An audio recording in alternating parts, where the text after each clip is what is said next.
Bueno, vamos a tratar de no extendernos tanto, porque sabemos el tema de la hora. Después de los dos excelentes expositores que hemos tenido, los amigos sevillanos, Silvio fue maestro mío también. Silvio, yo digo en filosofía del derecho, casualmente, en aquellos años mozos. Debe volver Silvio a dictar clases aquí, eso es importante, ¿viste? Una hora sola. Vamos a verlo en algún momento dado. Pero gracias también pues al decanato y al director de la Escuela de Derecho del Departamento de Derecho Social. Miren, voy a comenzar por allí, se lo dije al que lo iba a mencionar. Uno de los grandes problemas, Silvio Sevillano, muchachos, y los que nos van a escuchar por redes sociales, porque vamos a subir esto a las redes de Sevillano, de Silvio, mía y otras más, del mapa y de todos los que obviamente están detrás de este tema, es que estamos formando muy mal a nuestros futuros abogados. En el derecho panameño se tienen tres grandes áreas y eso se refleja en todas las facultades de derecho, en donde está el Departamento de Derecho Privado, el Departamento de Derecho Público y el Departamento de Derecho Social. Y hemos explicado hasta la saciedad que depende en cuál de las áreas del derecho usted esté manejándose un contrato que pudiera ser a la vista del que no es experto igual y regrese por los mismos principios, no es así. Y yo siempre he puesto como ejemplo, aunque hay muchos estudiantes míos en mis salones, que sí, usted contrata, amigo Silvio, amigo Sevillano, por ejemplo, un arquitecto para que le diseñe un plano del segundo piso de su casa, pues eso está en el rango de la voluntad de que de las partes, eso es derecho privado. No importa lo que acuerden, está bien. Puede pagarle usted lo que quiera, puede él cobrarle lo que quiera, es la voluntad de las partes.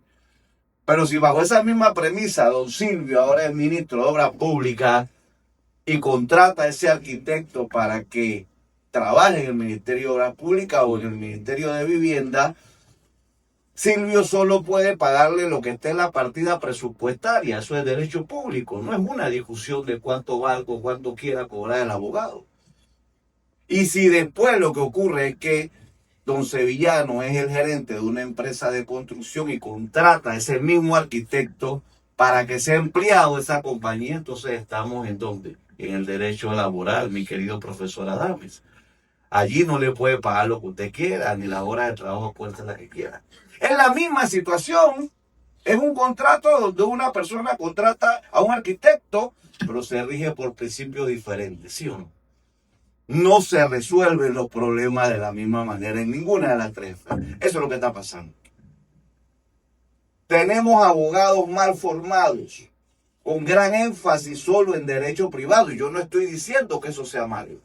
Pero esos no pueden ser los abogados que negocian un contrato por la República de Panamá. Porque en su mente el contrato es civil.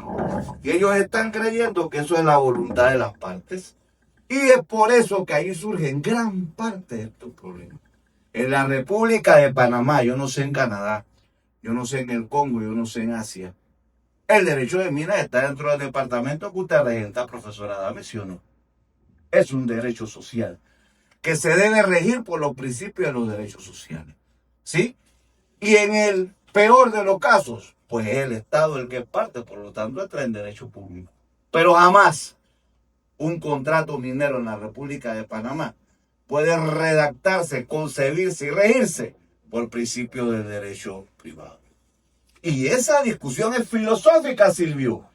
Y es un gran problema filosófico, que es lo que nos lleva en gran parte al problema en el que estamos. Hay una gran cantidad de excelentes abogados que son el equivalente a un urólogo en la medicina que de repente quiera plantear una operación del cerebro bajo los principios que rigen la urología. Seguramente va a matar al paciente. Porque a nivel de urología usted puede tomar una decisión drástica de quitarle un riñón, por ejemplo, a un ser humano. Y seguramente va a vivir con grandes problemas, que ahora voy a poner un ejemplo de eso, pero va a vivir. Pero usted, si es un urólogo y quiere operar el cerebro, no puede decir que tiene la mitad del cerebro a un ser humano, porque no creo que viva. Y si vive, será un vegetal. Entonces ven, aunque ambos son médicos, no aplican los mismos principios de las soluciones médicas. ¿Cómo si podemos entender eso? En los abogados es lo mismo. Usted no puede traer abogados formados solamente en derecho privado a buscar soluciones para esto. Eso me lleva entonces al tema de las cosas juzgadas.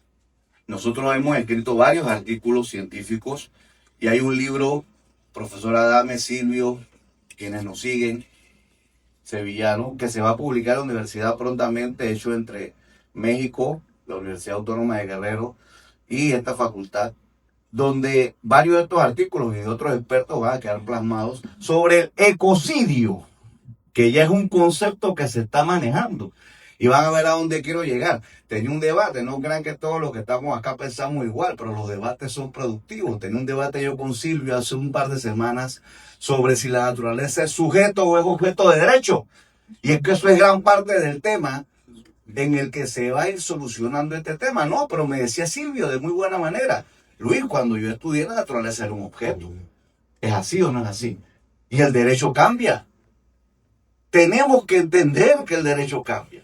Entonces, la cosa jugada constitucional, menciono yo en uno de los artículos que me publicaron hace unos 6 meses, y se lo leo rapidito. El concepto de cosa jugada simple ha sido uno de los pilares para garantizar la seguridad jurídica de un país y lograr ese estado balanceado donde los individuos pueden planificar sus acciones y vidas sin el temor de que un proceso les perjudique indefinidamente, cambiando cada cierto tiempo el criterio a favor o en contra de una cuestión determinada. La cosa jugada simple, ¿sí?, impide que los órganos judiciales entonces revitalicen un proceso o que la sentencia dictada sea cuestionada, cambiando el sentido y la estabilidad de las decisiones judiciales. Al concretarse entonces la cosa juzgada constitucional, que está todavía a un rango mayor en la Corte Suprema de Justicia, ya sea en sala o en pleno, surge inmediatamente la aplicación de la doctrina de los actos propios, que recae directamente, además de sobre la propia Corte Suprema y sus salas, sobre las decisiones futuras que pretenda adoptar el Poder Ejecutivo y el Poder Legislativo. Sea la enmienda o aplicación de nuevas normas, el Ejecutivo y el Legislativo deben respetar las decisiones ya adoptadas, pues no la adoptó solo la Corte. Al pronunciarse la Corte Suprema se pronuncia aquí el Estado panameño. Esa es la realidad. Pues al invocar la competencia propia de la Constitución, los dos órganos reconocen y se someten a la fuerza de estas sentencias, constituyendo así una forma de cosa juzgada integrada, y ahí finalizo con esta parte, al bloque de la constitucionalidad. ¿Ven la importancia del tema? La propia Corte Suprema de Justicia, en el fallo del 2023, que yo recomiendo a mis alumnos leerlo porque es un tratado realmente que hizo la Corte, presionada. Vamos a ser honestos, me preguntaba en estos días en México, ¿qué rol le da a usted, profesor Barría, a la participación ciudadana en las decisiones de la Corte Suprema de Justicia? Esta sentencia del 2023, con la Corte rodeada de panameños, les concluí yo, fue la presión ciudadana la que generó esta maravilla de fallo. No voy a entrar a discutir, porque obviamente quienes la redactaron, pues, al menos se dice, fueron los magistrados, pero sí fueron quienes la firmaron. Pero desconocer la presión ciudadana para esta decisión sería una gran ignorancia. Ahí es donde se entiende la fuerza de quién, del soberano, del pueblo. Eso es importante. Esta sentencia de la Corte Suprema de Justicia dice cosas tan interesantes que realmente hacen parte para hacer un libro. Por ejemplo, de una u otra manera, en esta sentencia de la Corte Suprema de Justicia, y lo voy a decir hasta con páginas porque eso para mí es fundamental, dice la Corte Suprema, página 110 en adelante, un extracto nada más. En consecuencia, el Estado panameño, y ahí me pego a lo que planteaban de la Pacta Sunt Servanda, que es importantísimo entenderlo. En consecuencia, el Estado panameño, al conformarse como parte de la comunidad internacional, ha adaptado una serie de compromisos dentro de los cuales se encuentra la Convención de Viena sobre Derechos de los Tratados de 1969, la cual admite que los estados signatarios asuman compromisos internacionales fundamentados en el principio Pacta Sunt Servanda, el cual promueve que los estados cumplan de buena fe sus compromisos internacionales, absteniéndose de aplicar normativas internas a fin de eludir dichas responsabilidades. Esto lo dijo la Corte, que así que hay que leer la sentencia completa. En ese marco de protección, que parte de la propia Constitución Política en su artículo 17, lo cual genera una conexión de derecho internacional de los derechos humanos. En esa línea de pensamiento, esto lo escribió la Corte, lo firmaron todos los magistrados, página 111 del fallo.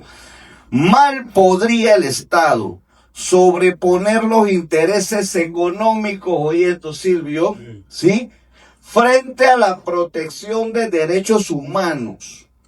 En ese tenor, si bien la República de Panamá se ha constituido en parte del Tratado de Libre Comercio y del Tratado Bilateral de Inversión con el Estado canadiense, al generarse la colisión, el choque de derechos económicos, esos derechos que defiende el arbitraje, ojo con esto, sevillano, para tu lucha en el arbitraje, frente a derechos que se vinculan a la protección del derecho a la salud y a la vida, el Estado necesariamente deberá priorizar estos últimos, tal como se prevé en el artículo 50 de la excerta legal, o sea, la Constitución. Artículo 50, y cito: cuando de la aplicación de una ley, la ley minera, expedida por motivo de utilidad pública o de interés social, resultaren en conflicto los derechos de particulares con la necesidad reconocida por la misma ley, el interés privado deberá ceder al interés público y social. Esto lo dijo la Corte. ¿Me van siguiendo?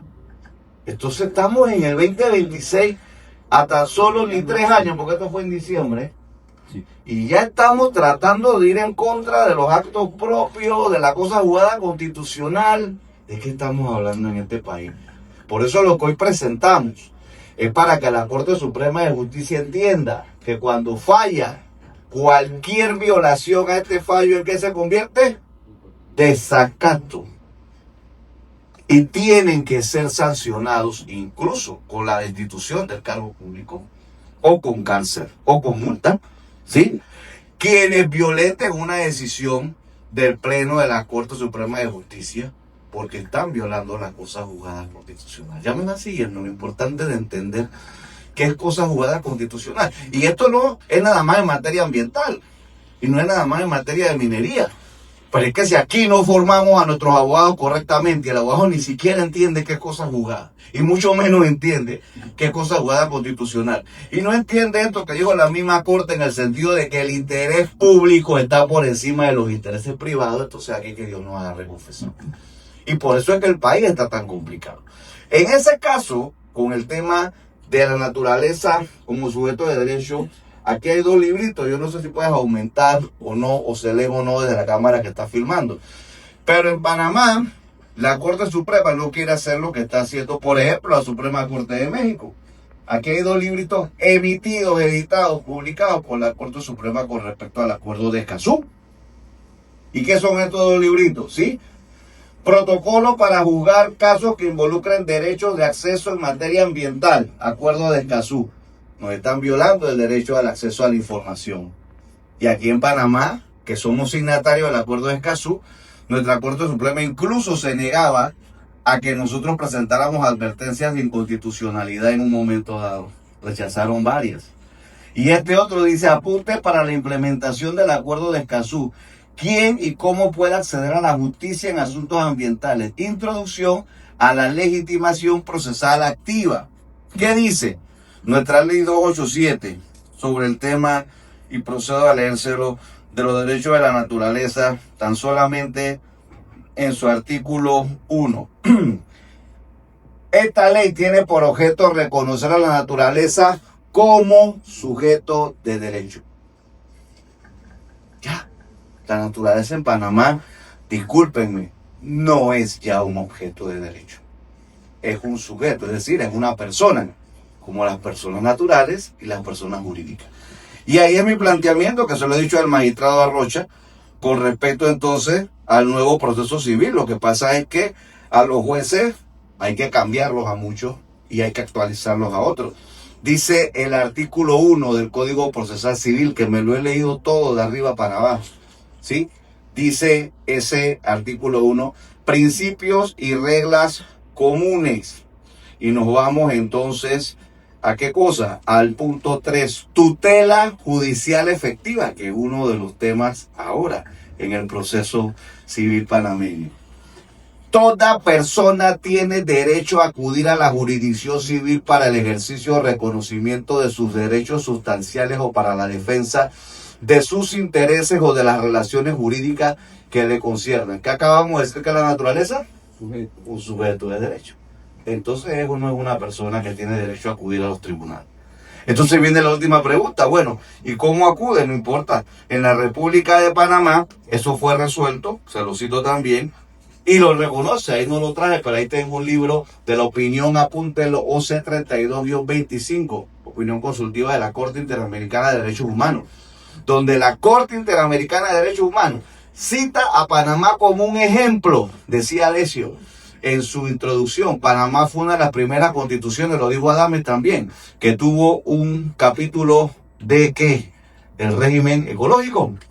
Eso no lo reconocía ningún otro país. Bueno, dice la Corte Interamericana y cita que casualmente esa ley 287 que reconoce del 2022 los derechos de la naturaleza indica o crea casualmente un tema muy interesante, y es que entre el artículo 3 y el 4 dice, ¿sí?, la legitimidad activa para demandar, y dice así, ¿sí?, el Estado deberá asegurar a través de su ordenamiento jurídico, políticas públicas y programas de uso sostenible de los beneficios ambientales, la prevención y el control de los factores de deterioro ambiental. Y el artículo 3 plantea, el Estado deberá respetar a la naturaleza en su existencia de forma integral por su valor intrínseco. Para los efectos de esta ley, la naturaleza es un ente colectivo, indivisible, ¿sí?, y autorregulado. Se reconoce el derecho de toda persona humanamente sana y en armonía con la naturaleza. Y el punto 5 entonces dice, toda persona natural o jurídica, individualmente o en asociación legal, tiene legitimación activa en virtud del interés difuso que representa la naturaleza para exigir el respeto y cumplimiento de los derechos y obligaciones establecidos en esta ley ante instancias administrativas judiciales a nivel nacional. ¿Qué quiere decir esto? Que sobre la base de la cosa juzgada constitucional, sobre la base de que además la Corte lo ha reconocido. Mira, aquí yo tengo después la demanda de Sevillar, una demanda de otro de los miembros del MAPA, el licenciado Roberto Ruiz Díaz, porque la Corte dice que no hay cosa juzgada constitucional. Y dijo la propia Corte Suprema de Justicia en esta sentencia del 22 de diciembre del 2023, pero tengo como 4 más. Dice así, la Corte, firmada por los magistrados, ella misma, en consecuencia, esta superioridad advierte que como quiera que el contrato de concesión aprobado mediante la ley 406, tal, fue objeto de pronunciamiento en sentencia tal, por lo expuesto, el Pleno de la Corte Suprema, administrando justicia, en nombre de la República y por autoridad de la ley, declara que existe cosa juzgada constitucional. Esto lo han dicho al menos 5 veces, no sé si tiene todos estos fallos, después de la del 23. Entonces, si estamos hablando de un país de derecho, en donde nos hemos organizado en poder ejecutivo, legislativo y judicial, en donde ya ha existido, y lo tengo yo en este documento, más de 20 pronunciamientos de la Corte Suprema de Justicia en materia de este caso de la mina de cobre panameña, y en donde esos pronunciamientos todos, no hay uno solo a favor de la compañía minera, ni uno solo, ni en sala, ni en amparos, ni en advertencias, ni en inconstitucionalidad. Todos son a favor del Estado y todos en la dirección, donde además hay 2 de inconstitucionalidad, el del 17 y el del 23, pero la gente olvida, ¿verdad, Sevillano, el del 21, cuando Morgan intentó presentar una advertencia de inconstitucionalidad contra la sentencia de inconstitucionalidad. Mira la incoherencia. O sea, salió un fallo de inconstitucionalidad y el bufet dijo que advertía que el fallo que acaba de sacar la Corte, ese fallo era inconstitucional. Eso no tiene ni pie ni cabeza. Esa advertencia fue la que retrasó la publicación desde el 17 hasta el 21. O sea que hay 3 fallos en lo que se reitera la inconstitucionalidad. Entonces, si eso ya lo tenemos a este nivel y ya tenemos una cosa jugada constitucional, ya tenemos una cantidad de fallos que los plantean, entonces no puede el Estado panameño reabrir este caso. El tema económico, les acabo de citar lo que dijo la propia sentencia. Aunque tú tengas un convenio bilateral de promoción de las inversiones con Canadá, ese no está por encima de los convenios ambientales. No, cuando hay colisión, dijo la Corte, están por encima, en base al artículo 50, ¿qué cosa? El interés común. El elemento que decía Silvio, para ir terminando, que algunos argumentan el tema de la empleomanía. Primeramente vamos ubicándonos. El propietario por constitución de la riqueza, ¿quién es? Es el Estado. Así que no es que viene una inversión extranjera, es otra gran mentira. La riqueza está aquí. Es del Estado. Que si la Constitución permite o no la explotación minera, sí. Pero ha existido 4 constituciones en Panamá. 1904, 41, 46 y 72, con sus respectivas modificaciones. Las constituciones de 1904 y 46 eran de corte liberal, apúntenlo. Permitía la del 4 la propiedad privada de las minas. Yo fui director del registro público y yo conservo copias de los tomos de minas. Se registraban como una propiedad. Eso fue eliminado en la Constitución del 41. Si hay un momento en la historia patria constitucional donde se nacionalizaron los recursos minerales, fue en el 41. La del 46 no se atrevió, a pesar de ser de corte liberal, a volver, ¿sí? Que el otro día hablaba con mi amigo Ebrí, el tema del Código Minero. La Constitución del 46 no se atrevió a volver a los postulados liberales del 4 y no permite la propiedad privada. Pero bajo la Constitución del 46, Silvio y Sevillano, se emite ese famoso actual Código de Minas. ¿Que es de qué año, Arecio? Del 63. Es decir, se hizo en base a la Constitución del 46. ¿Qué ocurría, muchachos? Que en esa Constitución del 46, en la Constitución, insertaron una terminología que es aberrante, ¿sí? Que es el usufructo minero. Como la Constitución. Por eso que yo tengo mucho temor de este proceso de reforma constitucional que quieren hacer, porque si nos quieren eliminar los aspectos sociales de la Constitución del 72, estamos en problemas. Esa Constitución del 406 legitimaba la existencia del Código Minero del 63. Lo que hacía, que es un exabrupto, es que no te daban la propiedad, pero te daban el famoso usufructo. Usufructo que ya yo he demostrado y lo demuestro en mis investigaciones científicas, que es inviable. ¿Por qué?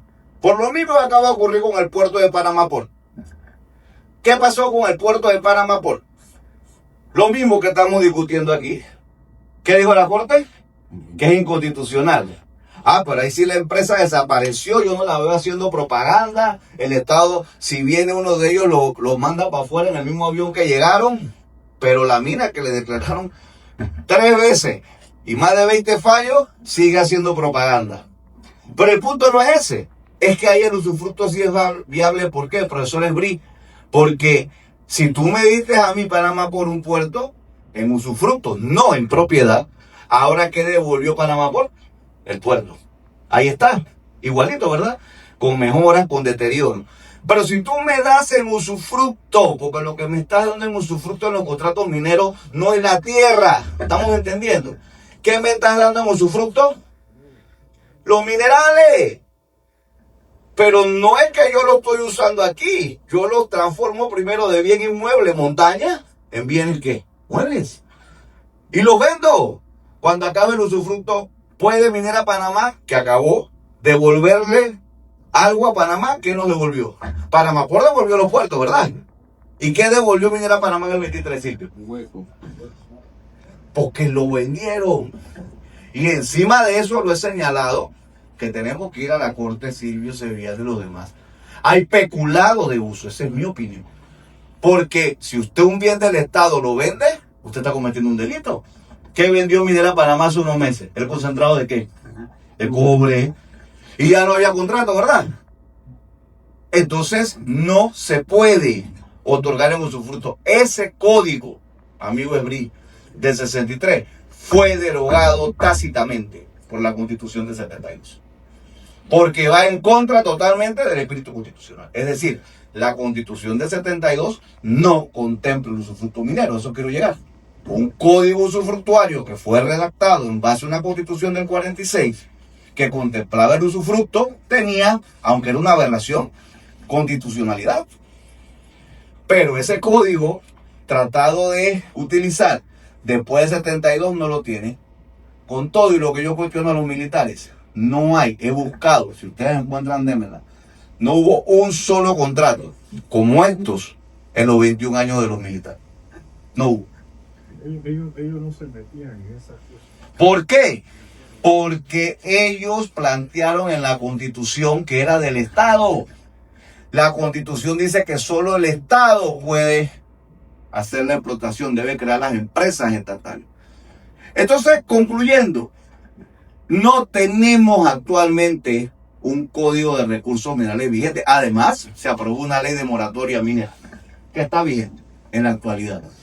Entonces, si hay cosas jugadas constitucional, si está la ley de la legitimidad activa para demandar, si la naturaleza ahora es un sujeto de derecho, si la Corte Interamericana de los Derechos Humanos ha puesto a Panamá como ejemplo, no en una nada más, en 2 o 3 opiniones consultivas, si nuestra Corte se ha pronunciado más de 20 veces, si tenemos una ley de moratoria, si la Constitución del 72 no permite que empresas privadas bajo ninguna función de regalía y de apropiación de minerales puedan hacer eso, y lo único que contempla es que el Estado panameño, si decide en el futuro próximo, cercano o lejano explotar algo minero, contrata a la empresa solo para que extraiga, no para que tenga propiedad de los minerales. Y si bien es cierto, había una especie de inconsciencia jurídica hasta los fallos de la Corte de esto que estamos hablando, pero que ya con los fallos de inconstitucionalidad se aclaró, porque además hay que hacer licitación pública, hay que hacer una serie de cosas.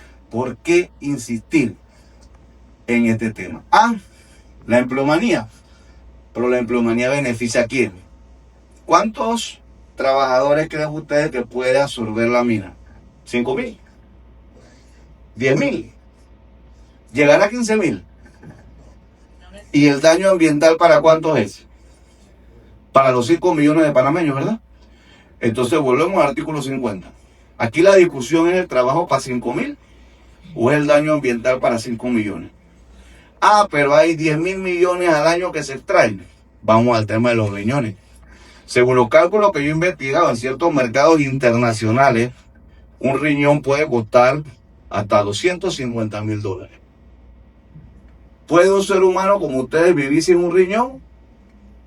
De vivir, sí. Vamos a discutir la calidad de vida que tendrá usted sin un riñón.